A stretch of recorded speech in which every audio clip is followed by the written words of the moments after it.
One district one product UP में काफ़ी तेज़ी से चल रहा है, आपका डिस्ट्रिक्ट उसमें आता है? Recently in the COP27 meeting, a particular border tax was discussed, carbon border tax was discussed. What do you know about it? Police वाले की लाइफ में क्या क्या चैलेंजेस आपने देखे? India's GDP are reaching a level of $5 trillion economy in coming few years. Can India achieve that? As of now, what is the GDP of our country? So you have done law. Can you define what is a war crime for?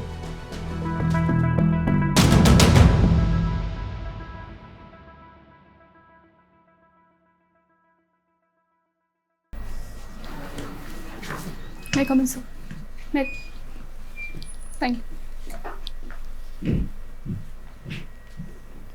Good morning. Please, Thank you. please. How are you? I'm fine, sir. Comfortable? Yes, sir. Okay, Rashida. You're from Lucknow. Yes, sir. सबसे पहले मुझे बताओ, one district one product UP में काफ़ी तेज़ी से चल रहा है, आपका डिस्ट्रिक्ट उसमें आता है? I'm not sure, sir. Why? I mean, I am aware of the one district, one product scheme as such of the UP government, but I'm not very sure if Lucknow and its chicken curry is part of that. So is it come under one product, one district, one product? I do not know, sir. You're not I'm sure. not very sure. Your father in government job, head constable. Yes. एक police वाले की life में क्या क्या challenges आपने देखे? Right, sir. So, like there are two parts of it. One is the professional challenges that they face, and the other one is the personal challenges regarding the family as such. So, talking about the professional challenges, of course, because my father, as a constable and head constable, they rank lower in the hierarchy as such. So there is a lot of burden, the work burden there, and the conditions of work, they are not as such very fine, and they don't get time to, like, let's say there is no holiday for them. So those are the professional challenges. The working environment is very challenging. There is a crunch of the numbers of police officials in UP, like it's a big state. So, and talking of the personal challenges, as I said, then since there is no holiday and they are 24/7 on service, so they get less time to spend with the family and to be there for the family. तो आपकी choice क्या है service की, police या administration? So it is administration. क्यों police services में क्यों नहीं? So because it, like the kind of work that I would like to do, I feel the Indian administrative service offers a better opportunity rather than police service. How you compare? Because I feel that Indian administrative service and the scope, the area of opportunities that it provides, it's much wider than a police service, because it's only limited to the police and the law and order system. But administration in general is a vast area to serve. Are you aware about the differences between the work profile of Indian administrative services and police services? Sir, I do have an idea of it, but like I do not know the exact terms if you ask. Please, sir. If I can take on further. So you mentioned that there's a lot of load of work on the as head constable in the police being in the lower level, right? And if you join the IPS, then you think the workload will be less? As IPS or for the head constable? I did not get the question, sir. You just mentioned that your father being a head constable, the workload was little much higher because everything fell upon him. Right. So on that basis, I'm saying, once you join the services and say, let's say you choose IPS and become a police officer, would the workload be more on you, or less, or less? Sir, obviously, if we talk of responsibility and accountability, an IPS officer would be more accountable to the seniors, because head constables, they owe their responsibility, and the work area that they are supposed to do, it's limited, and they have somebody to guide to. But for somebody like IPS officer, they are put in a position where they have to make quick and correct decisions. They're expected to do that. So basically, the point I'm trying to make is the pressure is equally high, whether you're at a lower level or a high level, right? It's a different kind of pressure. yes. All right. Recently, in the COP27 meeting, a particular border tax was discussed. Carbon border tax was discussed. What do you know about it? So I know about the carbon tax, but I'm not very well acquainted with the carbon border tax. This was discussed in the recently concluded environmental conference. I did read it, but I cannot recall it completely right now. Just to give you a brief little, that this is a tax which is put for import of any such item which causes carbon pollution, so as to equalize the see what happens in the whenever steel and all is manufactured, a lot of carbon is generated, right? It causes 8% of the greenhouse effect. To compensate that, the European Union has said that it will impose a tax from any country if the steel is imported, and in that country the tax has not been levied. That is so that their market is also leveled out. You could just read about that, right? Sure, I will read about it. Also, recently you may have heard that in the BRICS, Iran and Argentina also want to join the BRICS. What could be the reason for Iran and Argentina to join the BRICS? Right.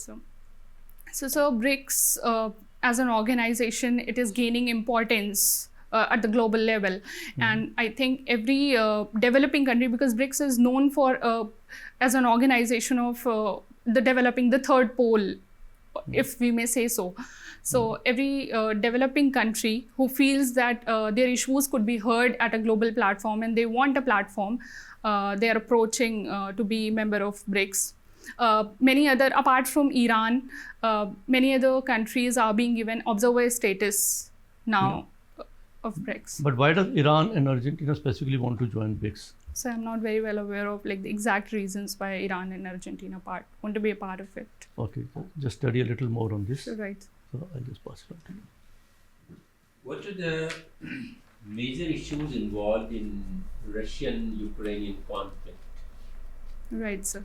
So one is, of course, about the security that both the countries are concerned about, especially Russia, because it is not just about the threat from Ukraine. It's more about the increasing influence of USA and Western countries in Ukraine, because Russia, if we see the origin of Ukraine and we trace it to the disintegration of USSR, that there lies the core of the threat and why Russia is behaving in a way that it is doing right now. That is from US or Europe, or that is basically from the NATO.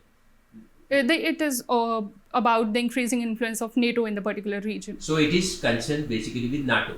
It is. Okay. What else? So there is energy security concerns. There is arm race that we say, although we say that it ended with the Cold War, but it did not actually. So there is that element of the arm testing, like countries like Russia and USA, both are right now, in my opinion, are using Ukraine as a ground for arm testing. Good. Can this conflict snowball into a world war in future, or it will see cessation? So, in my opinion, after the results that we saw of First and Second World War, no country whatsoever, be it Russia or USA, who seems and try to show that they are very aggressive and they can take a step like nuclear bomb, they won't do that. It's not in the interest of any country. Okay, good. You also write inspirational short stories. How do you know a story is inspirational? Sir, I evaluate it on my own basis. If it inspires me, I would call it inspirational. It may not necessarily inspire others. Right, sir. But from whatever reviews I have gotten of my stories, they are inspirational. So what is the difference between motivation and inspiration? Okay. So motivation, most of the time, it has to come from outside. It's outsourced. Inspiration, the reason for inspiration could be anything. It could be your personal experiences, your own desire or wishes or dreams, and it could be inspired by something. Do they work same? So they actually for any for any person to do something in life, they just act as support. So you could go for motivation, you could be motivated, you could be inspired to do something. I think it just propagates you to do something. Yeah, no, I mean, my question was something may inspire you, but as Sir rightly asked, motivation and inspiration, I'll come to that. Something may inspire you. How do you judge that whatever you are writing is inspirational? That is what I'm intending to ask. So, sir, I can speak on my own behalf that how I evaluate something as inspirational or So not. something inspirational to you, Right, isn't it? right. How is something motivational to you? Sir, I'm unable to differentiate exactly, but I may make an attempt to I mean, answer yeah, it. you can make an attempt. So if I say that something inspires me, it would be maybe just propelling me to do it, find a reason to do it, to do something. When I say that something is motivating, it is just giving additional push for something that you already desired. I mean, for me, that's how I define it. Okay, one last question to you. Like, how do you foresee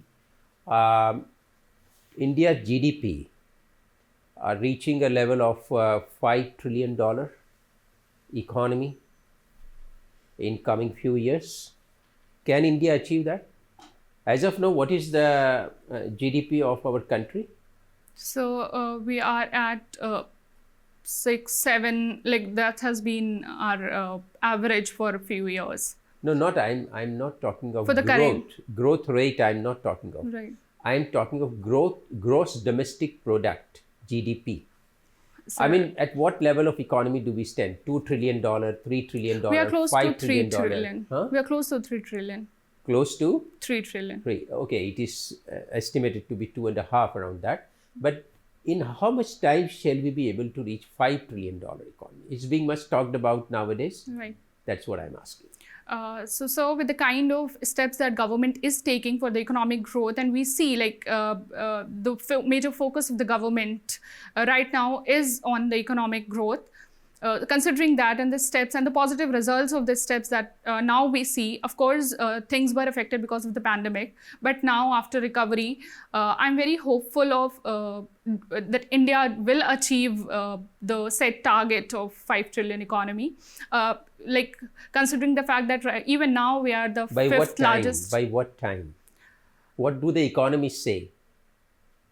It would take time, a little more than what government is stating, but maybe in the coming decade we will be there. By 2030? I would hope so, sir. Okay.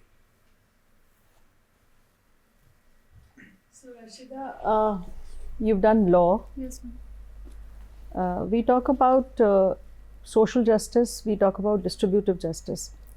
These days we are also talking about environmental distributive justice. What would you say about that? Right, ma'am.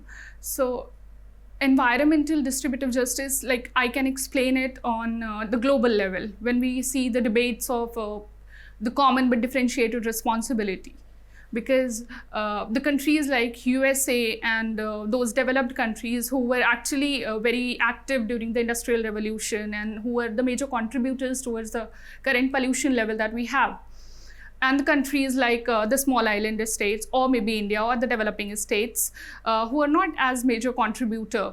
But now when we come up with the environmental law and something which we try to fit in all system, that is not something which will provide environmental distributive justice. And what would you say environmental distributive justice within the country, between the rich and the poor? I would say the same standards that apply there should apply within the country as well, because there is a population who are not major contributors to the environmental pollution, and that's they should not be held as much responsible as the people who are actually It's not only responsible, they get affected the most. Who's the most True. vulnerable? It is the marginalized who is the most vulnerable. True. Okay. Right. ma'am. What do you think is the difference between hazard and risk and disaster? Right, ma'am. So, like these are different stages, I would say. Risk is which could be there just because of your geographical location or the physiographic formation of the area that you are in. But it becomes disaster when, okay, I'm really sorry that I am not able to recall like the exact wording. Basic difference between hazard and disaster. When it actually, like the basic difference is when some actual harm is caused To whom? because of it, because to the public, to the like the common masses, and to the maybe the infrastructure. When something happens and you face the risk, that is when it becomes a hazard. Okay. Then there are two terms which we use generally, state and nation. How would you differentiate? Right now, so state is more of a political term, and it has a political origin as well. So when we define it, it defines a geographical territory which has a population, it has a flag, and those are the basic essentials. And it's What are the essentials? I need to know. What are the right now. essentials? So there are 4 ingredients. One is population, one is a defined territory, other is a flag, one more is there that I'm not able to recall. Government Government or right. Sovereignty? What do you think? Government or sovereignty? Sovereignty. And for a nation? For a nation, ma'am, nation is a little more of a feeling or a feeling of belongingness to a particular. Do you think it is necessary for a state to have a nation first? A state could not have a nation, still it would be called a state, because as we define India, India is still a nation in the making. So it wasn't a full-fledged nation maybe at the time of the independence. It is still Do a you think nation. we are moving towards becoming a nation? Yes, ma'am. Are we becoming a state nation, or can we ever become a nation state? We can become a nation state, although at the same time Do you we think would there's a be- difference between state nation and nation state? I'm not- Can you give with examples, some example for a nation state and a state nation. and a state nation? I'm really sorry, I cannot recall it. Okay. Hello, how are you? I'm fine. Sir. Okay, so you have done law. Can you define what is a war crime for? So, of course. So, in the international law, there are certain crimes which are considered to be, which are wartime basically, and they are considered to be as heinous as it may sound against the humanity. So, there are certain crimes which have been defined within the war crime. For example, genocide is one of them. And if we see like the international law regarding the war crimes, the Rome Statute is there, and International Criminal Court is established for that. So do you consider Putin, the president of Russia, as a war criminal for his attack on Ukraine? Because of the fact that the matter is still pending in the ICJ, although it has That come is up fine, but what is your opinion? With your understanding of law, and you know the definition, you know all the aspects. right. So will you consider him as a war criminal? Not exactly a war criminal, I would not consider him that, but I do consider him guilty of genocide somewhere. Although he has his reasons for justifying it, I'm not very much convinced with the reasons. Okay. Now I'll give you a situation. Suppose you are posted in any district and a rape case has been, came to your attention. You are the district magistrate there, and many people are, coming to your office and for protesting, and there is a large number of press people also. So just in 1 minute, you have to address the press. So how will you address the press? Suppose you are the DM and there is press people, and people are protesting. A rape case has been considered in your district. So just in 1 minute, supposing you are in front of press, address the press. Right. With the power and responsibility that being a DM I have, I would like to make sure that law and justice would be delivered for whatever it takes to get the justice. That would be done at the expedient level, but in the due course, till we get the justice, I would ensure that no harm or no injustice is caused to the accused as well, because in the heat of the movement. So that will be a statement to the press? I could maybe modify it a bit and say, or maybe just try to convince the press that we are doing our best, and whatever the law states, we are just following it, and we hope the justice would be delivered soon. Okay, fine. One last question. So they are like automotive vehicles which are coming, which are, you know, self-driven cars and all these things are coming. So what are the issues vis-a-vis law with these vehicles? Right. So one of the major issue that comes to my mind right now is obviously holding accountable when a road accident happens, because for something like a car where no driver is there, it would be very difficult to find and to whom will you hold accountable, because it could be a case when the accident could have been caused not because of the fault of somebody who was operating it, or just because of the technical glitch. So then how and who should be held accountable? That's a big flaw which needs to be addressed. Any other legal issue which is there in?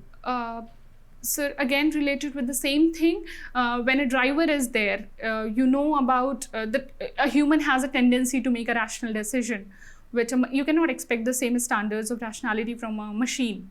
So, I mean, again, on the same issue, that whom to held responsible and whom to that is the same point. Right. Fine. So, wonderful conversation. और अब feedback का time है तो हम feedback देते हैं आपको. Please sir शुरू करें.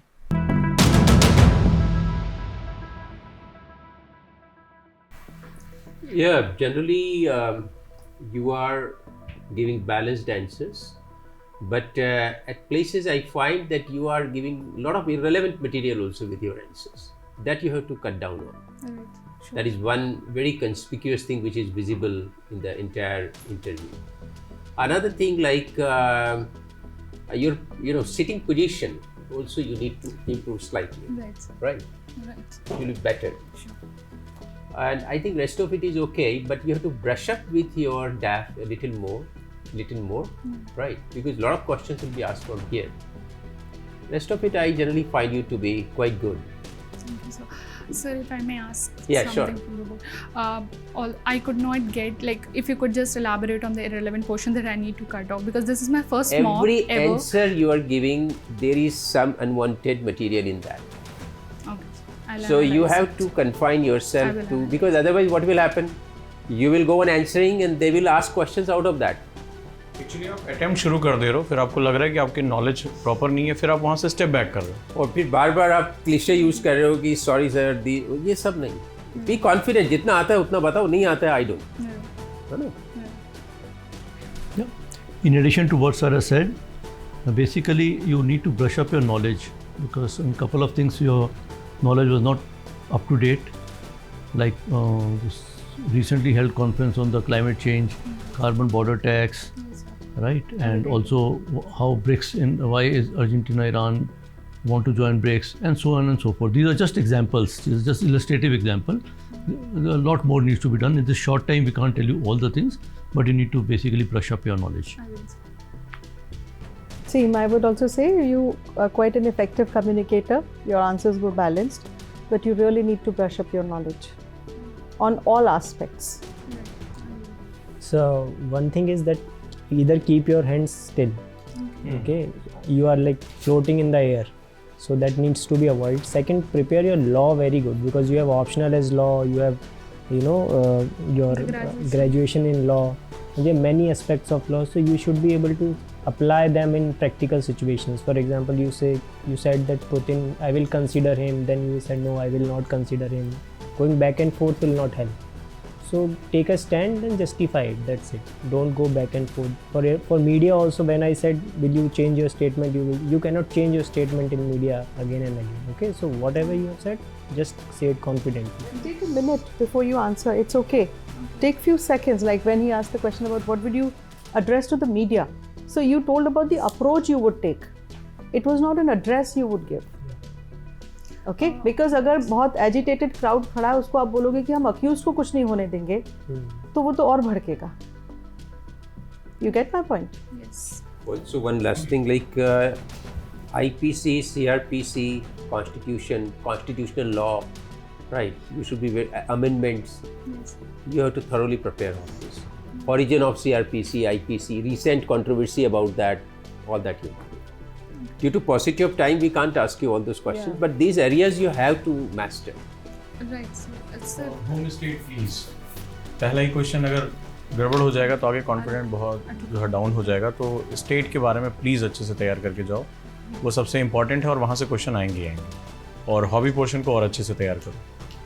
और IPS क्यों नहीं जाना है, इसको लेकर आपने बहुत ज़्यादा बहुत अजीबोगरीब से आंसर दिए, मतलब that was not sure, right. आप बहुत ज़्यादा बायस्ड लग रहे थे, आपने ये प्रूव करने की कोशिश की कि IAS गुड जॉब है और IPS इन्फीरियर जॉब है, सॉरी टू से, लेकिन ऐसा ही साउंड हो रहा था। इससे बचना है, बाकी सब ठीक है। Okay, all the best. Okay, all the best.